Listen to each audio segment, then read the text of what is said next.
Yes, beta, in my last video, I have given you a simple conversion how much coulomb meter present in 1 dBi. Now 1 dBi is equal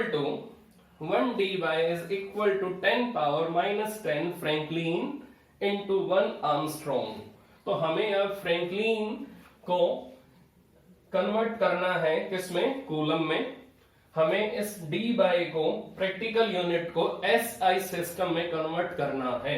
तो उसके लिए मुझे Franklin को SI system में convert करना पड़ेगा, coulomb में convert करना पड़ेगा.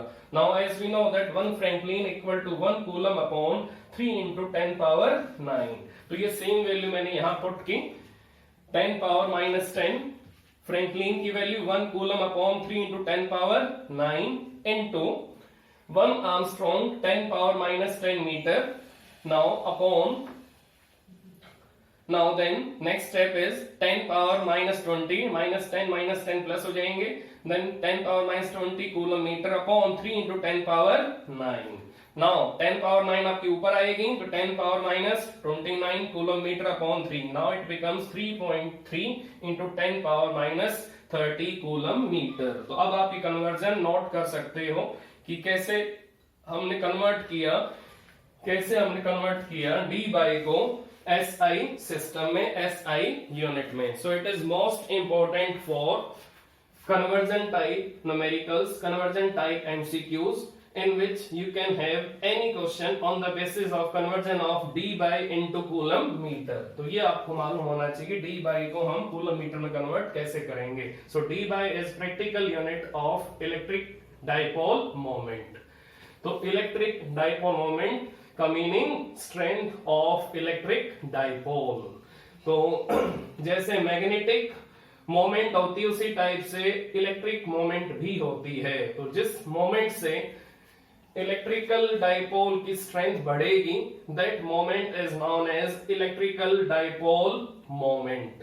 तो इलेक्ट्रिक डाइपोल की स्ट्रेंथ को हम किस नेम से बुलाएंगे, electric dipole moment.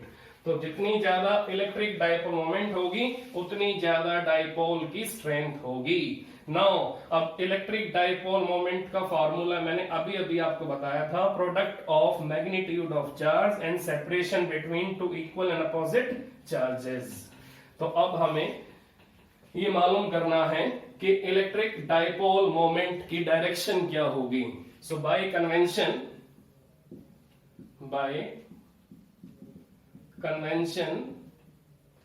the direction of electric dipole moment is negative to positive. अब ये कन्वेंशन है कि इलेक्ट्रिक डाइपोल मोमेंट की डायरेक्शन आपकी नेगेटिव से पॉजिटिव होगी. इट मींस जो लाइन इन दोनों चार्जेस को ज्वाइन करेगी वो कहां से निकलेगी, फ्रॉम माइनस क्यू, और कहां पर उसका एंड होगा, एट प्लस क्यू. तो the line of separation will start from minus Q and end at plus Q. So that direction is known as direction of electric dipole moment. That is direction of electric dipole moment. So P is vector quantity. P आपकी vector quantity है जिसका magnitude क्या है, magnitude is Q into 2A. Q into 2A. और इसकी direction क्या है, direction that is from negative to positive. तो इलेक्ट्रिक डाइपोल मोमेंट की डायरेक्शन है नेगेटिव से पॉजिटिव और ये वेक्टर क्वांटिटी है, इसका मैग्नीट्यूड क्या है, Q into 2A. तो अब हमने ये स्टडी कर लिया कि इलेक्ट्रिक डाइपोल कैसे बनेगा, और इलेक्ट्रिक डाइपोल को बनने के लिए दोनों टाइप्स के आयंस के बीच में सेपरेशन होना चाहिए. One is positive ion, other is negative ion. Separation होगा तो इलेक्ट्रिक डाइपोल बनेगा, नहीं तो इलेक्ट्रिक डाइपोल नहीं बनेगा. और इलेक्ट्रिक डाइपोल मोमेंट का meaning strength of electric dipole. अब इस स्ट्रेंथ का फॉर्मूला क्या है, P equal to Q into 2A, और इसकी डायरेक्शन क्या है, नेगेटिव से positive. It's direction is negative to positive. तो अब हमें ये मालूम करना है कि इलेक्ट्रिक डायपोल की जो इलेक्ट्रिक फील्ड आएगी वो आपकी पॉइंट चार्ज वाली इलेक्ट्रिक फील्ड से स्ट्रॉन्गर होगी या उससे वीक होगी। तो हमें ये मालूम करना है कि इलेक्ट्रिक डायपोल की जो फील्ड होगी वो पॉइंट चार्ज की इलेक्ट्रिक फील्ड से स्ट्रॉन्गर होगी या उससे वीक होगी। तो उसके लिए हमें अलग अलग पॉइंट्स पे इलेक्ट्रिक डायपोल की फील्ड को मालूम करना पड़ेगा क्या आएगी। तो अब हमें electric field of electric dipole find out करनी है। तो अब हमें इलेक्ट्रिक डायपोल के अराउंड टेस्टिंग करनी है कि किन किन पॉइंट्स पे इलेक्ट्रोस्टैटिक फोर्स या फिर इलेक्ट्रिक फील्ड आपकी स्ट्रॉन्गर है और किन किन पॉइंट्स पे इलेक्ट्रिक फील्ड या इलेक्ट्रोस्टैटिक फोर्स आपका वीक है। तो उसके लिए हमें इलेक्ट्रिक डायपोल को एज्यूम करके उसके अराउंड डिफरेंट डिफरेंट लोकेशन पे पॉइंट एज्यूम करने पड़ेंगे। Now let us consider an ideal electric dipole. Now tell me, what are the conditions of ideal electric dipole? Ideal electric dipole conditions क्या होती हैं? Dipole moment का formula आपको मालूम है, Q into 2A. Now tell me conditions of ideal electric dipole. जिस electric dipole के अंदर सेपरेशन स्मॉलर होगा, जिस इलेक्ट्रिक डायपोल के अंदर अपोजिट चार्जेस के बीच में सेपरेशन स्मॉलर होगा और Q लार्ज होगा, then that combination will make ideal electric dipole. तो जिस इलेक्ट्रिक डायपोल के अंदर अपोजिट चार्जेस के बीच में सेपरेशन स्मॉलर होगा और मैग्नीट्यूड ऑफ चार्ज आपका लार्ज होगा, then that system, that combination will carry finite electric dipole moment. Then that system will carry finite electric dipole moment, and that combination, that condition will make ideal electric dipole. तो ideal electric dipole का जो size होगा वो smaller होगा और point charges की strength stronger होगी। इसका मीनिंग दोनों एंड पे जो आपके चार्जेस होंगे उनकी स्ट्रेंथ अप्रिशिएबल होगी और उन चार्जेस के बीच में सेपरेशन कैसा होगा, स्मॉलर होगा। Then that formation will make ideal electric dipole. So now this is ideal electric dipole. तो अब हमारा नेक्स्ट मैटर ऑफ डिस्कशन क्या है, हमें आइडियल इलेक्ट्रिक डायपोल के एक्सिस के अलोंग क्या निकालना है, इलेक्ट्रिक फील्ड इंटेंसिटी। तो कोई भी अगर हमारे पास इलेक्ट्रिक डायपोल है plus Q minus Q and that is 2A, तो अगर हम two equal and opposite charges की लाइन ऑफ ज्वाइनिंग के अलोंग कहीं भी पॉइंट मार्क करेंगे, then that point is along the axis of electric dipole. Now that point is along the axis of electric dipole. हमेशा ये आपको mind में रखना है कि इलेक्ट्रिक डायपोल के अंदर सिलेंड्रिकल सिमेट्री होती है, तो जो line plus Q minus Q को ज्वाइन करेगी वही लाइन आपकी इलेक्ट्रिकल डायपोल का एक्सिस होगी। मैं रिपीट कर रहा हूं कि इलेक्ट्रिकल डायपोल में सिलेंड्रिकल सिमेट्री होती है, जो line minus Q plus Q को ज्वाइन करेगी वही लाइन इलेक्ट्रिक डायपोल का एक्सिस होगी। और अगर उसी लाइन के अलोंग कोई पॉइंट आप मार्क करोगे तो वो पॉइंट आपका डायपोल के एक्सियल लाइन पे होगा, वो पॉइंट आपका डायपोल के एक्सियल लाइन पे होगा। इट मींस वो पॉइंट आपका axial line of electric dipole पे होगा। तो ये अब क्लियर होना चाहिए आपको कि इलेक्ट्रिक डायपोल के अंदर जो लाइन ऑफ सेपरेशन होगा वो किसका काम करेगा, axis of electric dipole, axis of electric dipole. Now first important article of discussion is one of the most important article, electric field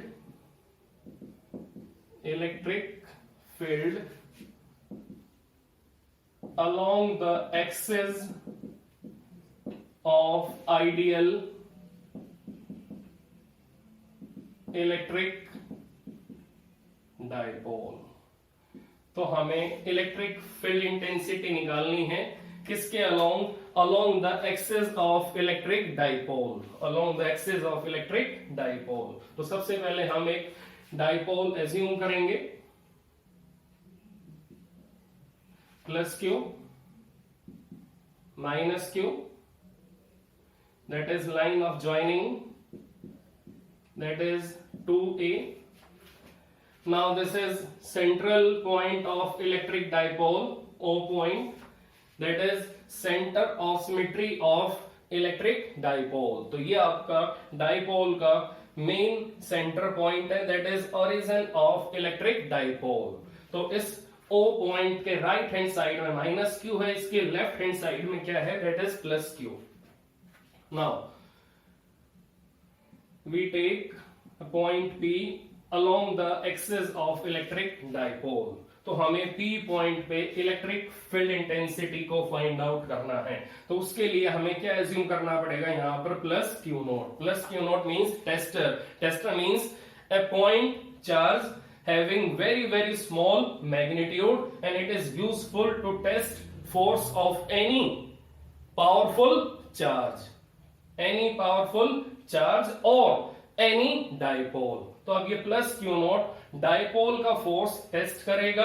अब ये प्लस क्यू नोट किसी भी हेल्थियर चार्ज का फोर्स टेस्ट करेगा, किसी भी हेल्थियर चार्ज की field को टेस्ट करेगा. तो इसका मेन काम क्या है कि डाइपोल के फोर्स को टेस्ट करना या डाइपोल की फील्ड को पी पॉइंट पे टेस्ट करना कि यहां पर डाइपोल की फील्ड स्ट्रॉन्गर है या वीक है.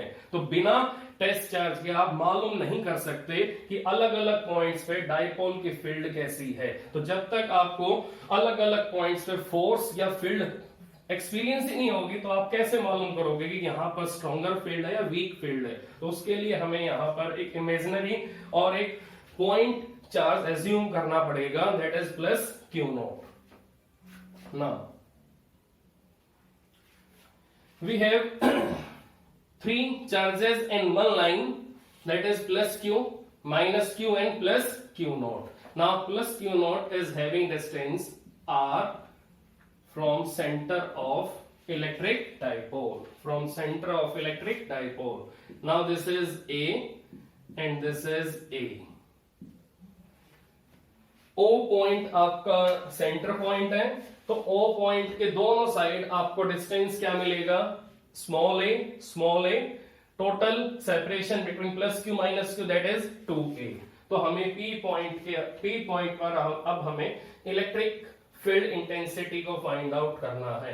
तो आप मुझे सबसे पहले ये चेक करके बताओ कि P पॉइंट पे कितने चार्जेस अटैक करेंगे, P पॉइंट पे कितने चार्जेस प्लस क्यू नोट को रिपेल या अट्रैक्ट करेंगे. We have two charges around plus Q nought, that is plus Q and minus Q. तो माइनस क्यू का अटैक कैसा होगा, प्लस क्यू नॉट के ऊपर अट्रैक्टिव होगा, रिपल्सिव होगा. चेक करो आप, minus q plus Q naught, तो minus q plus Q naught को रिपेल करेगा या अट्रैक्ट करेगा, दैट इज अट्रैक्ट. उसी टाइप से प्लस क्यू नॉट, तो प्लस क्यू नॉट को रिपेल करेगा. तो टेल मी, माइनस क्यू की इलेक्ट्रिक फील्ड आपकी इनवर्ड होती है आउटवर्ड होती है. माइनस क्यू का पूछा मैंने आपसे, माइनस क्यू की फील्ड इनवर्ड होगी और प्लस क्यू की फील्ड बोलो आउटवर्ड होगी. प्लस क्यू का meaning it will repel plus Q not, minus Q it will attract plus Q not. It means minus q की जो फील्ड होगी वो अट्रैक्टिव होगी और प्लस क्यू की फील्ड कैसी होगी, रिपल्सिव होगी, that is E2. Now separation between minus q and p, separation between minus q and p, that is r minus a. Now separation between plus q naught and plus q, separation between plus q naught and q, that is r plus a, that is r plus a. Now tell me magnitude of E1. Tell me magnitude of E1. That is K minus Q का magnitude upon separation between plus Q naught and minus Q. that is r minus a square. Now tell me magnitude of E2, K magnitude of Q upon R plus A square, upon R plus A square. Which one is more? E1 is more than E2. E1 is more than E2. Now check that which attack is more stronger. अब check करो minus Q और plus Q दोनों में से कौन सा charge plus Q nought के पास में है. Minus Q is closure then plus Q. तो माइनस क्यू आपका ज्यादा क्लोज है किसके साथ? प्लस क्यू नॉट के साथ as compare to plus Q. तो माइनस क्यू आपका पास में है प्लस क्यू नॉट के, तो माइनस क्यू का जो अटैक होगा प्लस क्यू नॉट पे स्ट्रॉन्गर होगा. प्लस क्यू आपका प्लस क्यू नॉट से दूर है तो इसका जो अटैक होगा यहाँ वीक होगा. तो अगर चार्जेस के बीच में सेपरेशन ज्यादा होगा तो अटैक वीक हो जाएगा, और अगर चार्जेस के बीच में सेपरेशन कम होगा तो अटैक स्ट्रॉन्गर हो जाएगा. सो E1 more than E2. Now net field E1 minus E2, E1 minus E2. Now magnitude of net field is E1 minus E2. It is E1 minus E2. Mode का meaning it is magnitude of electric field intensity. Magnitude of electric field intensity. तो अब E1 की value put करो कि Q upon R minus A square minus k q upon R plus a square. Now E net is equal to के q. बेटा आप common ले लो तो क्या आएगा 1 upon R minus A square minus 1 upon R plus a square. Now k q, अब यहां आपको एलसीएम लेना पड़ेगा. एलसीएम लोगे तो क्या आएगा आर स्क्वेयर माइनस ए square whole square. R square minus ए स्क्वेयर होल स्क्वेयर. तो देखो ऊपर क्या आएगा R plus A whole square minus R minus A whole square. R minus A whole square. अब बोलो क्या आंसर आएगा? E net is equal to के क्यू कॉमन आया आपका तो आर स्क्वेयर से R square cancel, A square से ए स्क्वेयर कैंसल, तो ऊपर क्या बचेगा 2RA plus 2RA upon R square minus ए स्क्वेयर होल स्क्वेयर. तो अब हमें क्या मिला? It is K Q into 4RA upon R square minus A square whole square. So this is net electric field intensity at P point. तो अब हमें net field का answer मिल चुका है. हमें इसको थोड़ा सा मॉडिफाई करना पड़ेगा. तो मॉडिफाई करेंगे तो क्या आंसर आएगा चेक करते हैं अभी क्या आंसर आएगा. तो E net is equal to 2K Q into 2RA upon R square minus A square upon R square minus A square whole square. Now हमने 4 को डिवाइड कर दिया 2 into 2 में. हमने ऐसा क्यों किया? ताकि ऊपर किसका फार्मूला बन जाए? इलेक्ट्रिक डाइपोल मोमेंट का फार्मूला बन जाए. अब चेक करो आप इलेक्ट्रिक डाइपोल मोमेंट का फार्मूला क्या बनेगा? Q into 2A. That is Q into 2A. Now it becomes 2 KP R upon R square minus A square into whole square. Now we got 2 KP R upon in bracket R square minus A square whole square. Now R is more than A. Now A square can be neglected. Smaller value का square और भी smaller हो जाएगा। Like अगर आप 0.1 का square करोगे तो जो आंसर आएगा वो 0.1 से भी कम आएगा, वो 0.1 से भी कम आएगा। Now net electric field becomes 2kpr upon R4, R into R square का होल स्क्वायर करोगे तो R4 हो जाएगा। एक R से एक R कैंसिल, तो क्या आंसर आ गया बेटा 2kp upon R cube, that is 2kp upon R cube. This is answer of net electric field intensity at axial point of ideal electric dipole, and it is equal to 2 kp upon r cube. It is 2 kp upon r cube. This is electric field intensity in terms of strength of electric dipole. तो यहां पर electric field intensity का answer किसकी form में आया है? In form of strength of electric dipole. तो यहां पर P क्या काम कर रहा है? P will play the role of charge. So यहां पर P आपका चार्ज का रोल प्ले कर रहा है। So it will be equal to strength of electric dipole. अब पॉइंट चार्ज का बोलो क्या फॉर्मूला होगा इलेक्ट्रिक फील्ड का? KQ upon R square. तो वहां पर Q किसका रोल प्ले कर रहा है? Strength of electric charge. तो यहां पर P किसका रोल प्ले कर रहा है? Strength of electric dipole. तो नेक्स्ट लेक्चर में हम इसी आंसर को, इसी कॉन्सेप्ट को डिटेल में डिस्कस करेंगे और इसके स्पेशल की points, special points regarding dipole moment, regarding strength of electric field हम डिस्कस करेंगे कि ये वैल्यू आपकी कहां कहां यूज होगी और इस वैल्यू की फिजिकल सिग्निफिकेंस क्या है। ओके, तो नेक्स्ट लेक्चर में हम ये डिस्कस करेंगे।